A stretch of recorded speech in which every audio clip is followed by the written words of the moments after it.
utusan Allah yang jujur lagi amanah. Ini amalan Kiai Marogan yang terkenal di kota Palembang. Assalamualaikum warahmatullahi wabarakatuh. Pemirsa yang dirahmati Allah, apa kabar Anda? Kembali hadir menjumpai Anda, saya Muhammad Angin Wijaya dalam Jalan-Jalan Islami. Kehadiran Masjid Kiai Marogan di tepian Sungai Musi, Kota Palembang semakin menambah indah dan mempercantik Sungai Musi. Tentunya sejarah dari masjid ini sendiri membuat kita betul-betul terperangah. Dan kali ini saya akan membawa Anda untuk berkunjung ke Masjid Kiai Marogan, namun kita akan melihat rumah tahfiz yang ada di masjid ini. Ikuti terus perjalanan saya dalam Jalan-Jalan Islami.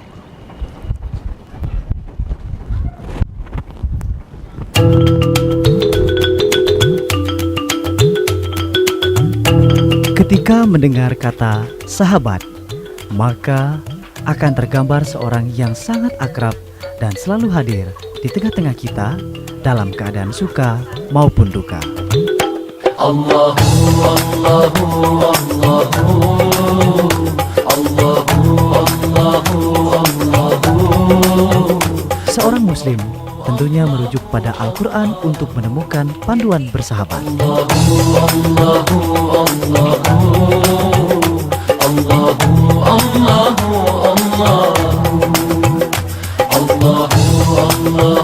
Maka sudah sewajarnya seorang muslim untuk mempelajari Al-Quran terlebih dahulu, karena bersahabat dengan Al-Quran dapat menghantarkan pada sahabat-sahabat sejati selanjutnya.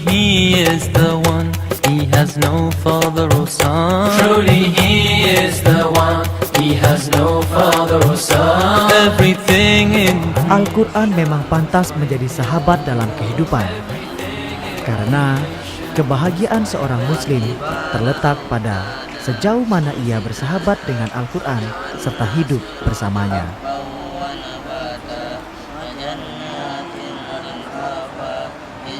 Dalam artian membacanya, merenungkannya, mengamalkannya, atau menghafalkannya.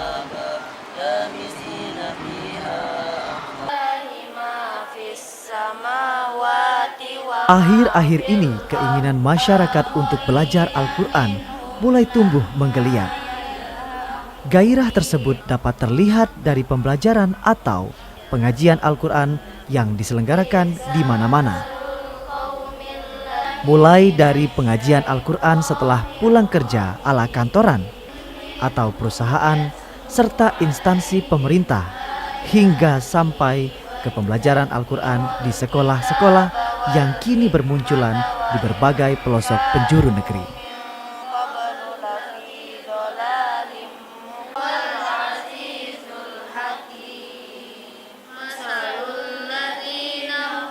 Salah satu lembaga yang giat mengadakan kegiatan untuk menghafuz buta aksara dan buta bahasa Al-Quran di kota Palembang ini adalah Rumah Tahfiz Kiai Marogan.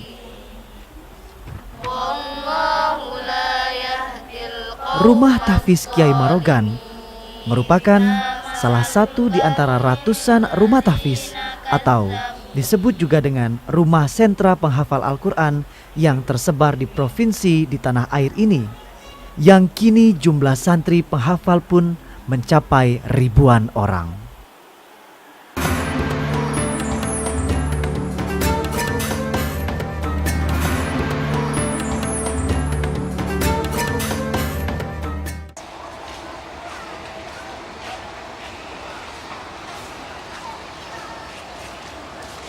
Rumah Tahfiz merupakan salah satu program dari P3A atau program pembibitan penghafal Al-Quran yang berlokasi di Komplek Masjid Jami Kiai Marogan ini, diresmikan oleh Kiai Haji Yusuf Mansur. Adapun waktu peresmiannya berdekatan dengan momen haul Kiai Marogan yang jatuh pada bulan Rajab 1431 Hijriah.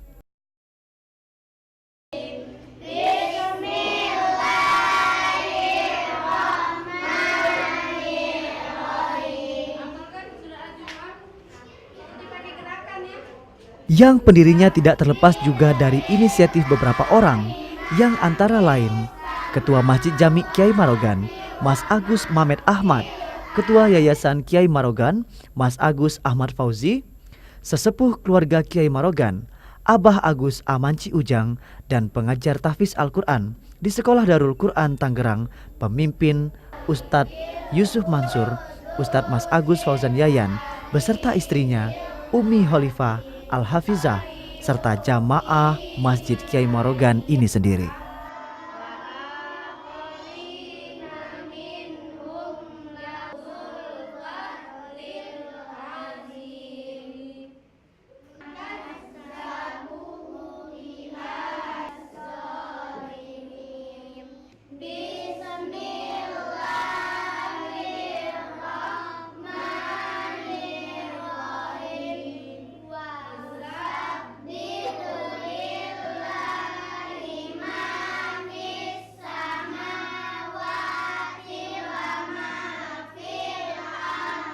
Assalamualaikum Pak.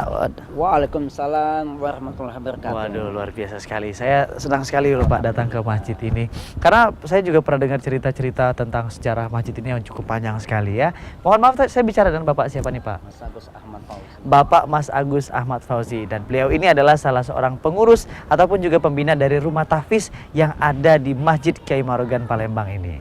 Dan Pak, seperti yang kita ketahui kan bahwa masjid ini sejarahnya cukup panjang sekali Pak. Bahkan mengenai sejarah perkembangan Islam juga ya Pak ya, di masjid ini juga sangat aktif sekali. Nah, ini ternyata Masjid Kiai Marogan ini mendirikan rumah tahfiz ataupun juga rumah-rumah penghafal Al-Quran. Boleh ceritain Pak, seperti apa sejarahnya? Sejarahnya itu pada tanggal 19 Juli 2010 didirikanlah rumah tahfiz Kiai Marogan yang tanahnya diwakafkan oleh almarhum orang tua kami Mas Agus Haji Amanci Ujang. Betul. Kemudian dibangun oleh donatur bersama-sama dengan Kiai Haji Ustadz Yusuf Mansur dari Jakarta. Sehingga berdirilah rumah tahfiz Kiai Marogan di pinggir Sungai Musi yang kita cintai. Wah, luar biasa sekali Pak. Kalau rumah tahfiz ini sendiri artinya tanah wakaf yang dulunya diwakafkan oleh ayahanda tercinta yang saat ini digunakan untuk kegiatan beribadah untuk rumah tahfiz sendiri khususnya Pak ya. Nah, kalau ini 6 tahun waktu yang cukup panjang juga dong Pak. Berarti ada suka dukanya dong. Seperti apa, boleh ceritakan Pak? Sukanya kita mendapatkan berkah mengajak anak-anak untuk menghafal Al-Quran. Karena sebaik-baik manusia itu yang mengajarkan dan yang belajar Al-Quran. Jadi kita ada di sini anak menghafal Al-Quran dari sejak kecil. Insya Allah kita semua kebagian berkahnya. Amin, Allahumma amin. Dukanya ya terkait masalah pendanaan, karena anak-anak kan tinggal di rumah tahfiz, ya perlu keperluan anak-anak itu ada sebagian yang kita tanggung karena ada santrinya anak yatim dan apa, kemudian juga dibantu oleh pihak-pihak yang simpatik dengan kegiatan seperti ini. Pak, ini kan tadi saya juga dengar bahwa suka dukanya cukup panjang sekali, apalagi dukanya yang begitu tajam ya Pak ya. Kalau dukanya sudah pasti mengenai pendanaan. Nah, untuk pendanaan ini kan tanahnya sudah diwakafkan oleh ayahanda tercinta. Namun untuk perkembangan dari rumah tahfiz ini sendiri seperti apa? Apakah dananya memang ada sumbangan dari masyarakat sekitar atau dari para santri-santrinya sendiri Pak? Ada dari donatur, dari lembaga Anu Zakat yang membantu anak-anak yang menghafal Al-Quran di sini. Betul. Ya, di samping itu dari pihak-pihak lain juga yang ikut membantu. Betul, jadi artinya rumah tahfiz ini juga membuka diri untuk siapapun yang ingin memberikan sumbangannya untuk perkembangan rumah tahfiz ini sendiri Pak. Kalau untuk santriawan dan santriwatinya juga ini dari masyarakat sekitar masjid, apakah memang dibuka juga untuk umum nih Pak? Enggak, dibuka juga untuk umum dari kabupaten kota Sumatera Selatan. Di samping anak-anak sekitar masjid yang ikut di kegiatan penghafal Quran ini. Wah, luar biasa ya. Tadi berarti beragam dari Sumatera Selatan, ada yang dari Lahat, Pagar Alam dan lain sebagainya. Kalau di luar Kota Palembang sendiri ataupun Sumatera Selatan seperti dari luar Pulau Sumatera seperti apa Pak? Dari Banten ada juga yang ikut menghafal Al-Quran di sini. Karena ada ustaz-ustaz juga dari Banten, dari Tangerang yang ikut di sini. Oh, jadi dikhususkan Pak ya, luar biasa sekali. Untuk umum, terbuka untuk umum. Indonesia. Betul betul. Nah kalau untuk jam belajarnya sendiri ini seperti apa Pak? Apakah memang ada jam-jam produktif untuk mereka belajar Al-Quran? Di sini ada ustadznya yang memang khusus membidangi penghafal Al-Quran itu, Ustadz Mas Agus Ahmad Fauzan Yayan Al-Hafiz. Jadi kegiatannya mulai dari malam, mulai dari sholat tahajud, terus Tetap operasional Pak ya? subuh, duha dan seterusnya. Betul sekali. Istirahat anak-anak. Luar biasa sekali ya Pak. Mudah-mudahan dengan adanya kegiatan seperti ini juga dapat menginspirasi masyarakat dan juga pemirsa setia kita yang saat ini sedang menyaksikan Jalan-Jalan Islami. Harapan Bapak sendiri seperti apa Pak sebelum kita mengakhiri bincang-bincang kita pada hari ini Pak? Nah, harapan kita generasi muda kita, anak-anak kita sebagian besar kalau bisa semuanya bisa hafal dengan Al-Quran. Minimal juz 30. Setelah hafal juz 30 juz. Amin Allahumma amin. Baiklah, kalau begitu luar biasa sekali Pak. Terima kasih untuk kesempatannya. Saya sudah diajak keliling-keliling ke rumah tahfiz ini. Mudah-mudahan pemirsa di rumah juga tergugah hatinya untuk melihat dan menyaksikan langsung rumah tahfiz dari Masjid Kiai Marogan ini. Pembelajaran di rumah tahfiz Kiai Marogan ini sebenarnya sudah dirintis sejak tahun 2007 yang lalu. Embrionya adalah seminar dan training belajar Al-Quran keliling dari masjid ke masjid, dengan peserta mayoritas kalangan pendidik seperti pelajar SMP hingga dengan SMA, mahasiswa, serta bapak dan ibu guru.